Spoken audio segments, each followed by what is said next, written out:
Hamma narsa oddiy hayotdek boshlangan edi. Men erim Rossiyada ishlab yurgan, uyda yolg'iz qolgan ayol edim. Har kuni ertalab ishga borib, kechqurun charchab uyga qaytardim. Uyimga juda yaqin joyda ishlardim. Kichik bir ofisda tozalovchi edim.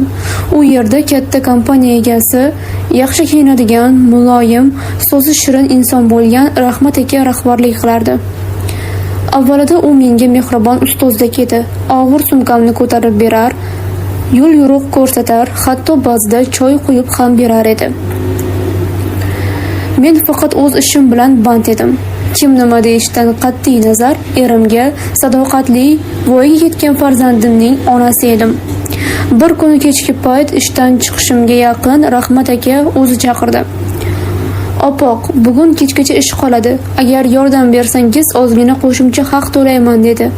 Men rozi bo'ldim. Haqiqatda ham hech shubham yo'q edi, ammo u kunning kechasi men uchun boshlanish edi. O'sha kecha ish tugadi.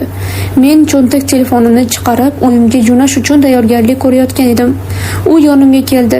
Yumshoq ovoz bilan gapira boshladi. "Har kuni ko'raman sizni. Juda sovsiz, tinchsiz, lekin yolg'iz. Menga ham sizning kabi halol odam kerak." Men hayron qoldim. Hayotimda birinchi marta bunday vaziyatga tushayotganim uchun qattiq bezovta bo'ldim. "Rahmat aka, men faqat ishimni qilganman. Iltimos boshqacha o'ylamang", dedim.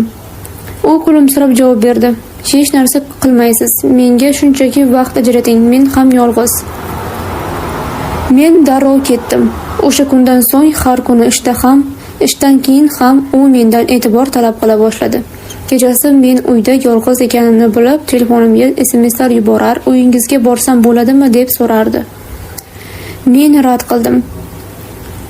Katta shaxs, mol dunyo, hatto ishimdan bo'shatish bilan qo'rqitsa ham men qaramadim. Chunki men o'zimni, farzandimni va erimni uyaltirgim kelmasdi. Haqiqatga sadoqat bilan qaradim. Ammo kunlar o'tib, u asta-sekin menga qarshilik ko'rsata boshladi. Ishimni og'irlashtirdi, so'zlarini qattiq qilib aytadigan bo'ldi. To'satdan menga nisbatan shafqatsizlik qilishni boshladi. Ba'zi kunlari ichib kelib, ofisda yuqoridan buyruq berib, "Tuzuk ishlamayapsiz" deb tiyishardi. Bir kuni kechasi eshigimni taqillatdi. "Ishdan bo'shataman, lekin avval yuragidagi gapni eshit. Men sizni sevib qoldim. Mendan yuz o'girmang. Bir kecha bo'lsa ham men bilan bo'lsangiz, hayotingizni o'zgartirib beraman. Eringiz yo'q-ku." Qo'lim titradi, yuragim tug'yonda. Men eshikni yopdim, u ketdi. Lekin keyin hayotim og'irlashdi. Ishimdan bo'shatishdi. Haqoratlar, tuhmatlar, hatto mahallada men haqimda yolg'on gaplar tarqaldi. Bir necha hafta qiyinchilikda yashadim. Odamlar bo'lib o'tganini turlicha talqin qildi. Lekin men xafago'y bo'lmadim. Sabrim, vijdonim va ayolligim bilan kurashdim. Vaqt o'tib, haqiqat chiqdi. Yana bir ishga joylashdim. Odamlar haqiqiy yuzini angladi. Bugun hamon o'sha sinovlarni eslasam ko'zimga yosh keladi, ammo bir narsani unutmayman, men hech narsaga yo'l qo'ymadim. Bu mening yutug'im. Erkaklar xoh ishda, xoh mahallada, xoh o'z uyida bo'lsin, agar qalbing toza bo'lsa, ularga to'g'ri javob berish kerak. Men ayolman, lekin ojiz emasman. Shunday qilib ishdan ketganimdan keyin hayotim biroz og'irlashdi. Ijara uyimni to'lashga qiynaldim. Farzandimga oziq-ovqat olish, kiyim-kechak olish oson emasdi. Erimga hech narsa aytmadim, chunki u ham u yoqda qiynalib yurganini bilardim. Men bizning sha'nimizni saqlash uchun tam emas, qadr-qimmatim bilan kurashishni tanlagan ayol edim. Kunlardan bir kun telefonda nozik ovoz eshitildi. "Opoq, bu Gulchehra. Bizda ishchi kerak. Sizni maqtashdi. Rozi bo'lasizmi?" Bu men avval ishlagan ofisda ishlagan hisobchi ayol edi. U ham Rahmat akaning gap so'zlaridan bezor bo'lib, boshqa kompaniyaga o'tgan edi. U meni yomon ko'rmasdi. Menga halol ish bo'lsa roziman dedim. Bir hafta o'tmay men yangi ofisda ish boshladim.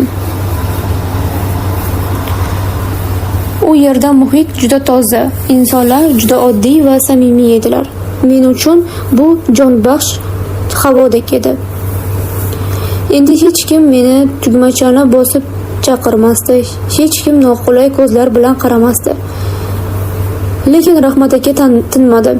U men haqimda yolg'on gaplar tarqatishni boshladi. U men bilan bo'lmoqchi edi. Men rad qildim degan mazmunda so'zlar ayta boshladi. Ba'zi insonlar ishondi, ba'zilari yo'q, lekin men o'ziga ishongan holda yana sukutni tanladim.